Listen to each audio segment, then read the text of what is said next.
Hey guys, what an exciting day in the build. We got the tank back.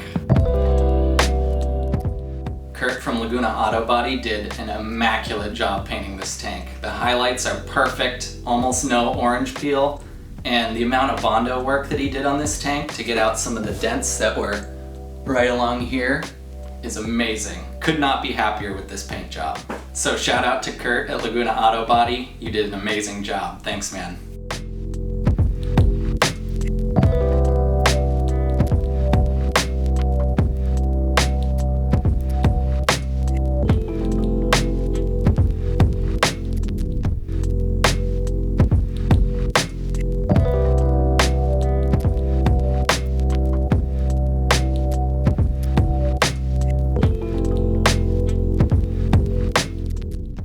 In case you didn't notice, the tank is still missing something. Logos. I was looking online for logos, and it's really hard to tell what each of these third-party BMW logo manufacturers' quality is like, so I just ordered a couple different pairs so I could check them out in person because I feel like the logo on the tank is such an important part of the build. I want it to be exactly right. The logos on the K100 tank are exactly 70 millimeters, and there's plenty of these you can find online. So I'm going to peel off the protective film and take a closer look at these. So I'm noticing a couple differences here. First, the colors are slightly different. The blue on each of these logos. You can see this one's a little bit more pastel. That one's a little bit more cobalt. I think I like the pastel a little bit better. The other difference is the amount the lettering is embossed. The letters on this logo are embossed a little bit higher, but the reflections on this logo look a lot cleaner to me. You can see when I rotate them. There's some unevenness in this logo here. You can see the highlights piling up and pooling in the corners, whereas this one, really nice even reflection, very mirrored. So I really think this one's a better logo. I'm going to go with this. So I'll put a link to this specific badge in the description of this video so you guys don't have to go ordering a bunch. You can take my word for it that this is the better badge. As I mount these logos to the tank, it's really important to me that as the tank sits on the bike, this element of the logo will be perfectly normal to the ground plane. So I'm going to make sure when I apply it that this is completely vertical.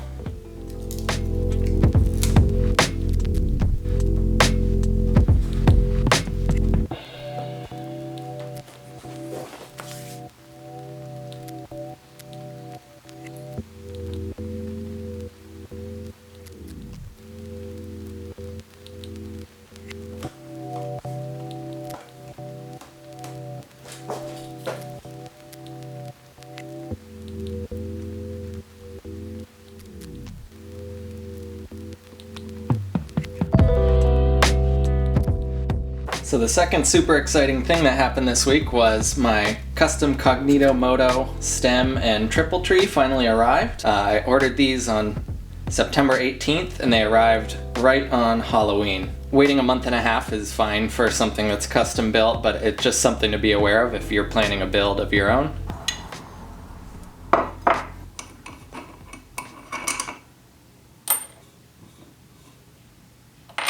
And they already pressed the stem and the bottom triple clamp for me, which is really nice. So the other thing that shipped with the Cognito Moto kit was brand new top and bottom bearings, races, spacers, and seals.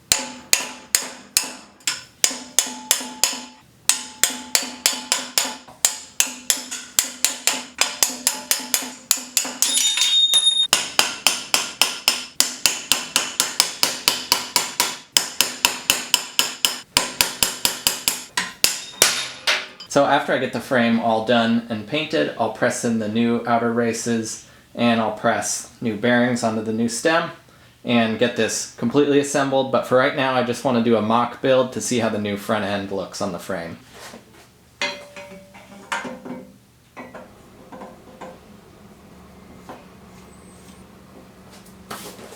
This week, I got the engine covers and the rear wheel back from the powder coater as well. To be completely honest, I'm a little bit disappointed in the work that was done on these covers. I was expecting a little bit higher quality job. The surface is far from perfect, but I don't blame the powder coater for that. That's just, this is an old part that's seen a lot of road rash over the years and just isn't a perfect part to begin with. My chief complaint is the masking job that was done on this part. There's a crazy amount of overspray, even on these machined mating surfaces that are supposed to create a seal. And that's a little bit upsetting because I'm worried there's going to be a bit of oil leakage even with the rubber gasket here, just because this is supposed to be a perfectly flat machined surface and there's quite a bit of overspray. The other issue is the masking lines on these silver trim stripes is just really wavy and uneven. I'm not exactly sure who masked those, but that's not something that I would be okay handing off to a customer. You can see some of the uneven masking lines on the valve cover here.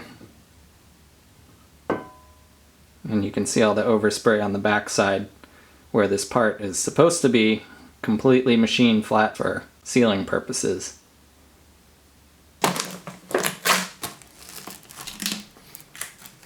Of course, the rest of the engine is going to be sprayed black as well, but I just wanted to install these covers and take a look at how it's starting to come together.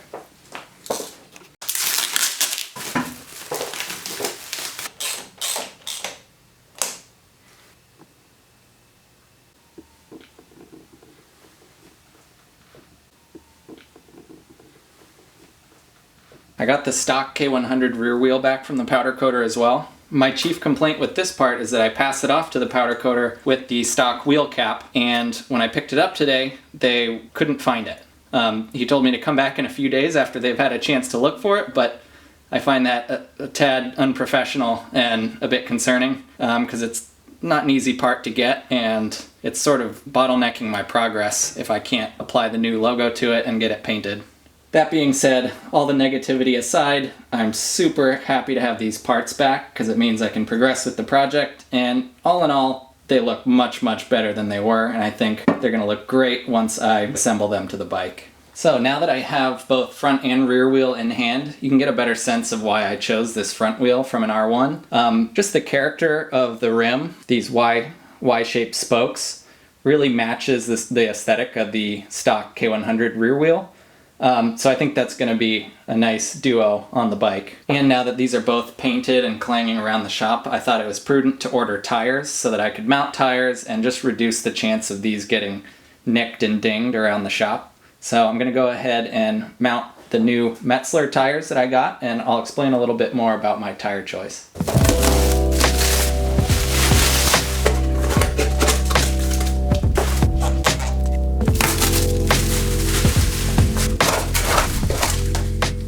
So these are the Metzeler LaserTech Bias Sport Touring tires. The front is a 120/70/17 and the rear is a 140/80/17. On the rear I opted for the widest tire that I could feasibly fit onto the stock K100 rear wheel. I've heard of people fitting wider tires, but it requires a little bit of modification, and I read online and it seemed like the consensus was this is really the widest tire you want to go with on the stock rim.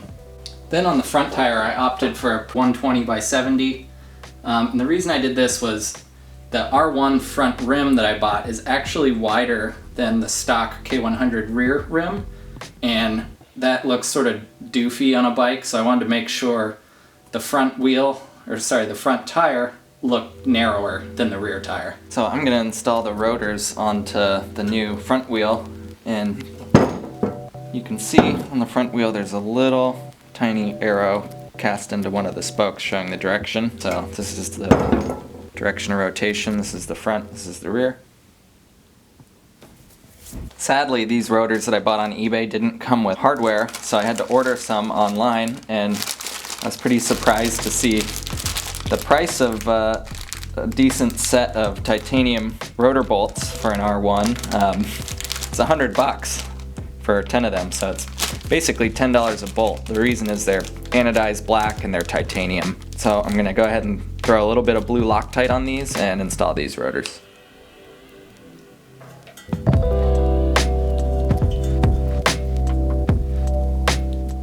And I'm going to tighten these in a star pattern, and the torque spec for these is 13 foot-pounds. So I'm gonna use my torque wrench, torque them down to spec.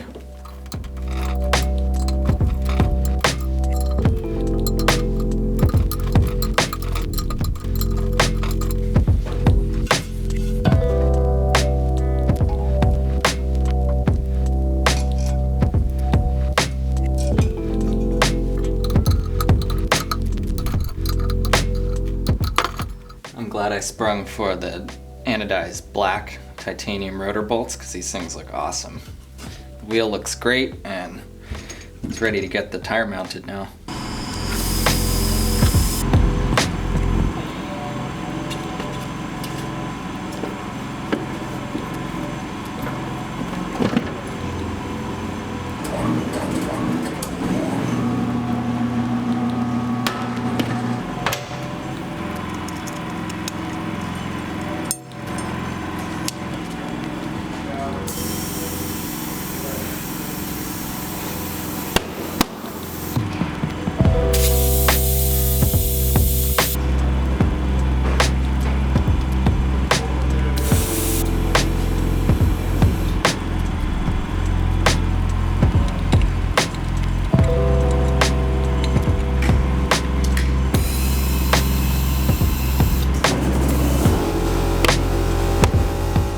If you were paying attention here, you'd notice that I just mounted the front tire on the rear rim and the rear tire on the front rim. The fact that the front rim is wider than the rear threw me off, and I just had my brain turned off and wasn't thinking. Not a huge deal, I'll correct it later.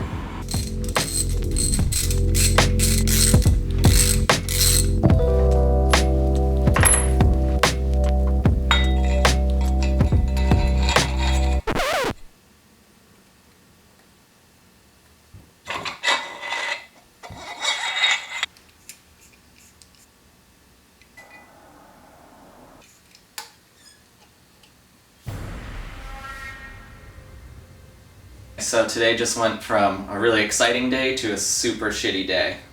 When I was trying to fit the R1 fork into the new Cognito Moto triple clamp, I discovered that the diameter of the fork exceeds the diameter of the lower triple clamp. I thought, that's gotta be a mistake. I ordered all the correct parts, and I measured with caliper the outer diameter of this lower portion of the fork, inner diameter of the lower triple clamp, and sure enough, this lower portion of the fork is 54 millimeters. Inner diameter of the triple clamp is 52 millimeters. I had no idea what was going on. I had no idea how that could happen. So I went back and looked at the video that I screen recorded of myself ordering the parts from Cognito Moto, and I watched myself go down and enter each spec, the specs that I had thought about endlessly for weeks, and I watched myself skip right over the drop down that said R6 instead of R1. And I fucking ordered an R6 triple clamp instead of an R1. And I have no idea how I missed that, but it's the worst case scenario. My forks, my front wheel, my calipers, my rotors, they're all R1 spec. And this is a custom part that took 6 weeks and cost $700 and it can't be returned. So the way I see it, I have 3 options. The first option sucks. It would be bite the bullet, order the correct triple clamp, and just take a $700 loss. And I don't love that option. The second option would be find a machine shop who can mill out the lower triple clamp an additional 2 millimeters so that the fork will fit. The good news is I measured the fork pitch, so center to center on the lower triple, and it's 210 millimeters, which matches an R1 fork pitch. So that's great. So that means I could just widen these holes and it would be compatible with R1 front end.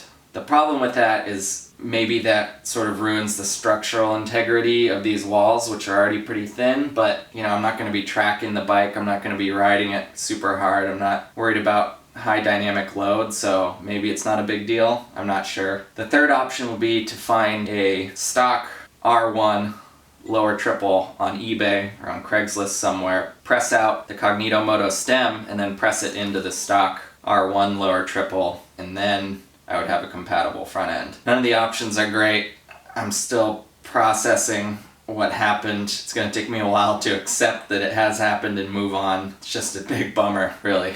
So it sucks I ordered the wrong part, but I'm gonna take some time, absorb, and consider all my options before I move on. And all things considered, I think this week we made visible progress. I sort of made a smoke and mirrors mock-up of the whole bike right here just to see how the elements are coming together, and I'm super happy. It's gonna be so cool.